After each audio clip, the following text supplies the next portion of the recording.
18. novembrī Latvijas valstī 107 gadi. 107 izcils personības, 107 izcili Latvijas cilvēki. Mums stāsta un atbild uz jautājumu, kas tev ir Latvija? Kas tev ir Latvijas kā zeme, kā valsts, kā tauta? Mans saruna biedrs šodien profesors, akadēmiķis, fiziķis, dabas zinātnieks, rektor magnificus Mārts Auziņš. Mārts, izstāsti, kas tev ir Latvija? Pēter uzdod man tādus, es teiktu, eksistenciālus jautājumus. Jo droši vien tad, kad ir jāatzīst tās mīlestība, piemēram, meitenei, sievietei, tad ir ļoti grūti teikt, es tevi mīlu tādēļ, ka tev ir skaistas acis, vai es tevi mīlu tādēļ, ka tu esi gudra. Un es domāju, ka runājot par vietu, kur es esmu dzimis, audzis un dzīvoju, ir ļoti līdzīgi. Tādēļ varbūt, ka es varētu, ja der, atbildēt nedaudz citādi. Atbildēt, kurā brīdī vai kuros brīžos es esmu tā ļoti skaudri sajutis, ka nekur citur dzīvot es nevaru. Ka man ir jābūt šeit, man ir jābūt Latvijā. Un droši vien, ka tādu epizožu varētu būt daudz, bet divas kaut kā man ir ļoti palikušas prātā. Un tie ir bijuši 90. gadu vidus, kad Latvijā bija ļoti grūti, kā mēs visi zinām un visi atceramies. Un es biju vienā epizodē Šveicē, superlabā universitātē, un otrā epizodē Amerikas Savienotās valstīs vēl labākā universitātē. Un tās situācijas veidojās tā, ka man praktiski bija tikai jāsaka jā, un es vienā gadījumā vienā vietā, otrā gadījumā otrā vietā varētu būt palicis kā profesors, tā kā ļoti labā amatā, saprotot, ka situācijā droši vien, ka materiālie apstākļi man būtu bijuši nesalīdzinājumi labāki nekā tajā laikā bija Latvijā.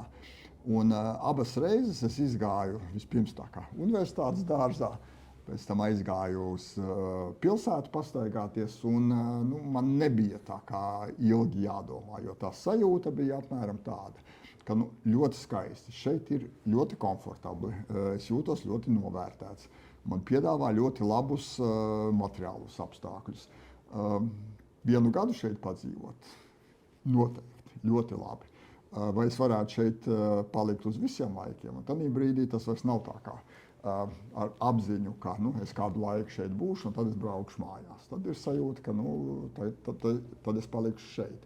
Un abās situācijās man neradās nevis mazāko šaubu un pārdomu par to, ka es gribu būt atpakaļ Latvijā, es gribu būt tur, kur es jūtos piederīgs, es gribu būt tur, kur ir manas mājas, un es priekš sevis esmu noformulējis, ka šis man liekas priekš manis paša ir tas, kas priekš manis ir Latvija.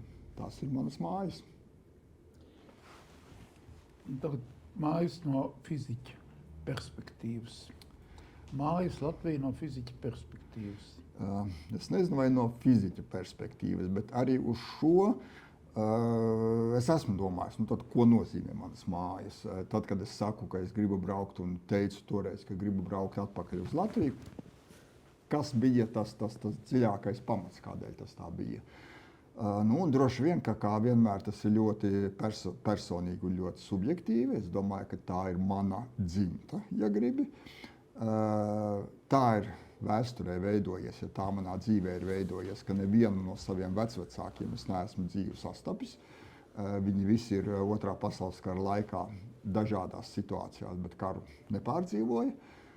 Bet ir ģimenes nostāsti, ja gribi, ir ģimenes leģendas. Un es domāju, ka viņas ir tās, kas arī raksturo šo manu attieksmi.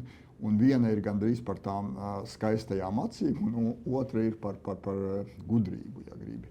Jo viens mans vectēvs bija lauku skolas pārzinis, matemātiķis, vēsturnieks, amatieris, ja gribi, kurš bija pētījis lībiešu saknes Vidzemē pēc ģimenes leģendas. Viņam bija ļoti, ļoti vērtīga latviešu bībeļu kolekcija, kuru tajā laikā esot gribējis pat Latvijas laikā.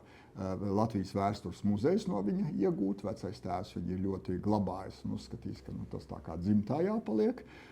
Otrā pasaules kara laikā, dodoties prom no mājām, manu vecāku, tur bija liela ģimene, mana māte un viņas brāļi un māsas, to kolekciju bija bībeļu kolekcija aprakuši Dūras pagasti tuvu Gaujai. Gaujas krastā pie viena liela koka, domājot, ka pēc kara viņu varēs varbūt atrast atkal. Tā viņa neviens nekad nav atradis, un viņa droši vien kaut kur, mēs zinām, ka Gauja ir skaista upe, bet bieži maina gultni, un nevienmēr tās vietas izskatās tā, kā viņas izskatījās gadus atpakaļ.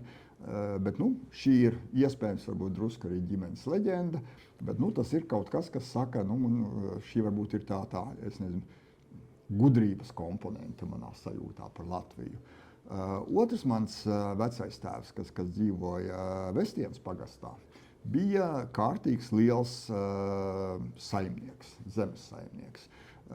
Tur ir, kā man šķiet, arī ļoti interesanta ģimenes leģenda, domāju, ka lielā mērā patiesa, ka tad, kad mana vectēvs ieguva šo zemi vēl cara laikā un līda līdumu, lai zemi iekoptu, bija ļoti vecs un dedzinot zarus, lauka malā sadega.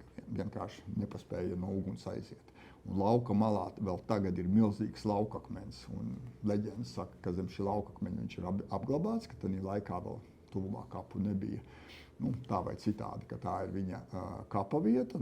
Tad, kad tu esi pie tā lauka un tu esi pie tā laukakmens, tad tas arī rada tādu, nezinu, pamatīgumu sajūtu un sajūtu par zemi un zemes pamatīgumu. Vēl, tas varbūt priekš fiziķis kā nedaudz sentimentāli, bet mājas, kuras tur sen vairs nav, bet viņas bija no laukakmeņiem. Man gan mājas kabinetā, gan darba kabinetā universitātē stāv gabals no laukakmeņa, no šīm te mājām, kas tā kā man atgādina par šo te, nezinu, piederību zemē, atgādina par manu dzimtu.